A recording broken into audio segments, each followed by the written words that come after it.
அடுத்த ஜென்மத்துல பொறுக்கணுங்கிறார். அவர் நினைச்சா இப்ப அவர் முதல்வர், இந்த ஜென்மத்திலே அவர் இன்னும் சிறப்பா விவசாயிகளுக்கு செய்ய முடியுமே. கடவுள் என்னும் முதலாளி கண்டெடுத்த தொழிலாளி யாருன்னா விவசாயி தான். எத்தனையோ கோடி மக்கள் இன்னைக்கு விளை நிலங்கள் இல்லாம கஷ்டப்படுறாங்க. அவங்களுக்கெல்லாம் இந்த விளை நிலங்களை குத்தகைக்கு விடுங்க கவர்மெண்ட். கல்லு வந்து எல்லா இடத்துலயும் நம்மளுடைய ரேஷன் கடையில இருந்து சாதாரணமா அனைவரும் குழந்தையிலிருந்து முதியவர்கள் வரைக்கும் ஒரு ஹெல்த் ட்ரிங்கா அதை நீங்க கன்வெர்ட் பண்ணி கொடுங்க. விவசாயிகளும் அதனால நல்லா இருக்க முடியும். இது மார்க்கெல்லாம் இப்ப நான் கொடுக்க மாட்டேங்க. நேத்து இதே கேள்வி என்கிட்ட கேட்டீங்க. ஏன்னா இப்பதான் அவங்க படிச்சிருக்காங்க, வாசிச்சிருக்காங்க, நியூஸ் பேப்பர்ல வாசிக்கிற மாதிரி வாசிச்சிருக்காங்க. இன்னைக்கு இது வெறும் நம் சொல்லாக தான் எடுத்துக்கொள்ள முடியும். இது என்றைக்கு செயலாக்கம் பெற்று ஒதுக்கப்பட்ட கோடிகள் மக்களை போய் சேர்ந்து அதனால் எப்ப மக்கள் பெனிஃபிட் ஆறாங்களோ அன்னைக்கு நீங்க கேளுங்க இந்த ஆட்சிக்கு நம்ம எவ்வளவு மார்க் நம்ம தரலான்னு அன்னைக்கு நான் சொல்றேன். இன்றைக்கு எந்த மார்க்கும் நம்ம சொல்ல முடியாது.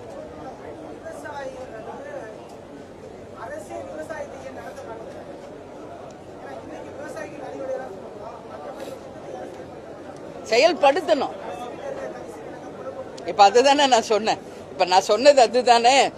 அரசு கிட்ட இருக்கிற தரிசு நிலங்கள் இன்னைக்கு வெறும் கருவேல மரங்கள் முளைத்து யாருக்குமே பலனளிக்காத நிலங்களா இருக்கு. இன்னைக்கு அடுத்த ஜென்மத்துல நான் விவசாய குடும்பத்துல பிறக்கணும்னு சொல்றாரு முதலமைச்சர். பாராட்டுக்கள், வாழ்த்துக்கள்.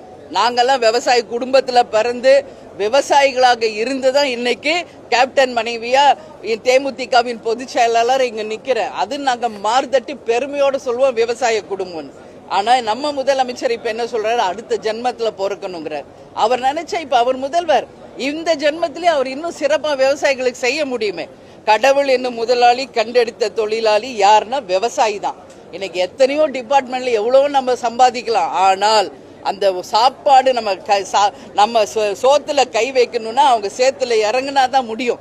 அதற்கு என்ன வழி, அதுதான் நான் சொல்றேன். இன்னைக்கு கவர்மெண்ட் நினைச்சா எது வேணாலும் கொண்டு வர முடியும். புதுசா இன்னோவேட்டிவா அக்ரிகல்ச்சரை டெவலப் பண்ணுங்க. வெளிநாட்டுல எல்லாம் இன்னைக்கு பல டன் இன்னைக்கு உற்பத்தி ஆகுது, தரமான உணவு உற்பத்தி ஆகுது. ஏன் நம்மளால பண்ண முடியல? ஏன் இந்திய உணவுகளை ஏற்றுமதி செய்ய முடியல? ஃபெர்டிலைசர் அதெல்லாம் மாத்துங்க. தரிசு நிலங்களை விளை நிலங்களா மாத்துங்க. எத்தனையோ கோடி மக்கள் இன்னைக்கு விளை நிலங்கள் இல்லாம கஷ்டப்படுறாங்க. அவங்களுக்கெல்லாம் இந்த விளை நிலங்களை குத்தகைக்கு விடுங்க கவர்மெண்ட். ஆடு மாடு வந்து நீங்க இலவசமா தர்றீங்கன்றீங்க. இது ஏற்கனவே பல ஆண்டுகளா இருக்கிறதா, வரவேற்கிறோம். ஆடு மாடு கோழி இது மட்டும் கிடையாது, மீன் பறவை வேணும் நம்ம வளர்க்கணும். அது மூலம் ஒரு எக்ஸ்ட்ரா இன்கம் அவங்களுக்கு வரும். இதுக்கு அப்பாற்பட்டுங்க இன்னும் நிறைய இருக்கு தமிழ்நாட்டில். நான் டைம் எல்லாருக்கும் வாய்ப்பு கொடுக்கணுன்றதுனாலதான் சொல்றேன். உப்பளங்கள் இது யாருமே மைண்ட்ல எடுத்துக்கிறதே கிடையாது. அந்த உப்பிட்டவரை உள்ளளவும் நினைன்னு நம்ம சொல்றோம். அந்த உப்பளங்களை தயாரிக்கும் உப்பளத்தை உற்பத்தி செய்பவர்கள் இன்னைக்கு எவ்வளவு கஷ்டத்துல இருக்கிறாங்க என்பதை நேரா போய் பார்த்தாதான் தெரியும். நான் நேரடியாக சென்று அந்த களத்துக்கே சென்று அவங்களுடைய கஷ்டத்தை நாங்க பார்த்திருக்கோம். அந்த உப்பளத்துல இன்னைக்கு பாதிக்கப்பட்டவங்களுக்கு இந்த கவர்மெண்ட் நிச்சயம் ஹெல்ப் பண்ணும். அதனால கவர்மெண்ட் எந்த வருமானம் இல்லைன்னு கவர்மெண்ட் சொல்றாங்க. நான் என்ன சொல்றேன், அவங்க நீங்க போடுங்க ஒரு குத்தகை 5000 ஒரு 10,000 ஒரு ஏக்கருக்கு போடுங்க. அவங்க கொடுக்க தயாரா இருக்காங்க. ஆனா அவங்க வாழ்வாதாரம் கேள்விக்குறியா இருக்கு. மீனவர்களுடைய வாழ்வாதாரம் கேள்விக்குறியா இருக்கு. அது மட்டும் கிடையாது, இன்னைக்கு பனை தொழில் அதை நம்பி இருப்பவங்க வாழ்க்கை கேள்விக்குறியா இருக்கு. இங்க வந்து நம்ம கல்லு இறக்கணும் என்று விவசாயிகள் பல ஆண்டுகளா கோரிக்கை வச்சுட்டு இருக்காங்க. அந்த கல்லை வந்து இறக்குனா அதன் மூலம் எங்களுடைய வாழ்வாதாரம் சிறக்கும் என்று. ஏன் பண்ணக்கூடாதா? இன்னைக்கு நம்ம இளநீரை ஊக்கப்படுத்துங்க. பதப்படுத்தப்பட்ட அத கல்லு வந்து எல்லா இடத்துலயும் நம்மளுடைய ரேஷன் கடையில இருந்து சாதாரணமா அனைவரும் குழந்தையிலிருந்து முதியவர்கள் வரைக்கும் ஒரு ஹெல்த் ட்ரிங்கா அதை நீங்க கன்வெர்ட் பண்ணி கொடுங்க. விவசாயிகளும் அதனால நல்லா இருக்க முடியும். இது போன்ற நிறைய விஷயம் இருக்குங்க.